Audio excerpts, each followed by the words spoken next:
there in the arena, and you were telling me that you believe the crowd has at least something to do with this. And as Windy responds here, I want to show everyone who didn't see it last night the quote that Kyrie had after Game 1. I thought it was going to be a little louder in here. That's the Jumbotron in Boston. And Windy, they were putting that up there all night long for the crowd to let Kyrie hear it. Yeah, there were two things I felt that Kyrie had gotten past that he has kind of come back to. One is sort of getting into the stuff with the fans. That was an unforced error to say that. They played that repeatedly or showed that repeatedly, you know, as the fans were hyping up for the game. And when he came out onto the court for the pregame warmups, it was as loud as it was all night, booing him to make sure he heard the boos. And even after he got off to a good start, hitting 4 of his first 5 shots, he was being kind of demonstrative with the fans. That is not the Kyrie we saw all year, who was complete at peace of mind. I do think that they affected him in Game 1 and 2. I do think it caused him to get out of his rhythm. The other thing I'm going to say is we've praised Kyrie correctly all year long, especially in the postseason, for his defense. He is getting hurt at the defensive end. The Celtics are going after him. They are 11 of 16 shooting for 27 points against Kyrie. So not only is he, zipped up offensively, he is getting beat at the other end, and he's allowing himself to get involved with the crowd. That's not the formula for what we saw with such a special postseason for Kyrie. Yeah, you're not going to be one of the great Robins of all time like we were trying to anoint him if you're going to have games like this. So he's going to have to be not just a little better, exponentially better. But what also we're seeing is you have to give credit where credit's due. Let's get back to what Boston's doing with him. Defensively, they have been fantastic. In fact, our stats and information group had a great stat last night. Kyrie Irving contested on 84% of the field goal attempts that he's taken so far in this series. 84% of them are contested shots, but 35% overall on such shots. And you can see right there what we're talking about is that they are guarding him well. He hasn't made a 3 contested yet. So this is a guy that's a great shot maker. Windy told you they're also seeking him out defensively, making him work. Then you add the crucible of him going back to Boston and playing there and knowing that he's got a little bit of rabbit ears in that building. All that's going on. He goes home now to Dallas, to a place that now he'll have a little bit more of a friendly environment. He's going to have to not step up a little bit. He's got to have an epic Game 3 to reset this series, because right now they will lose this series if he cannot find his game again. Go ahead, Big Perk.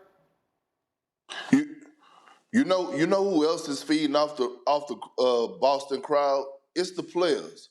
When I'm watching them, and especially on those clips as Alan was talking just now, I'm watching those guys, all of those guys, whether it was Tatum, Kristaps Porzingis, Jaylen Brown, whoever.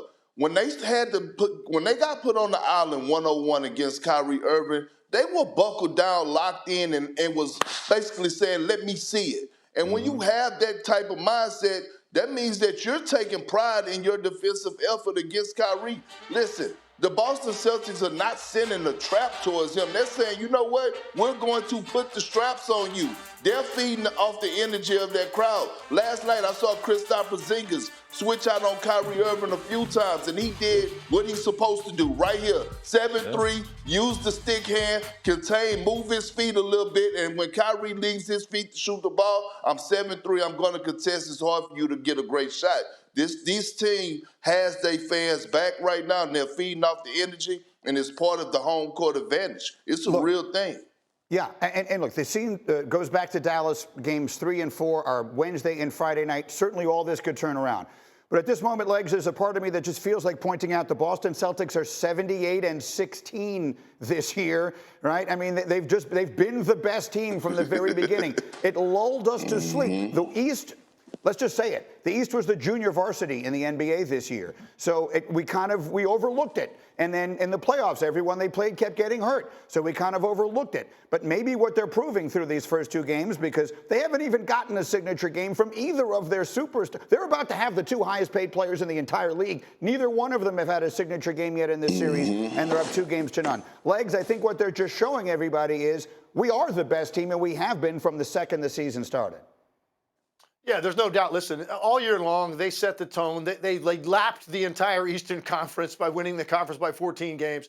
The versatility, the depth, all of the defensive versatility, all the things we praise them for, you're seeing that in this series. The one thing I will say about Dallas, though, based on what we saw out of them over the last few months, based on what we saw out of them, it's with signature moments of their own in the first 3 rounds.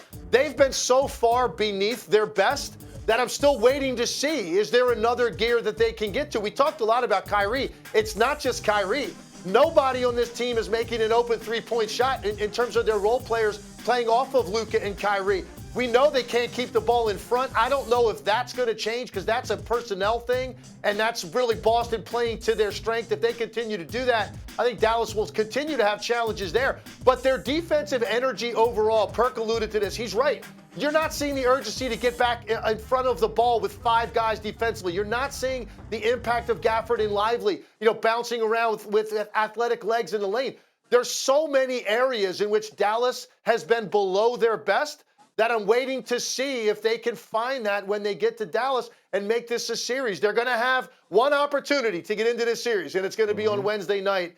And I think we're all waiting to see what their response is going to be.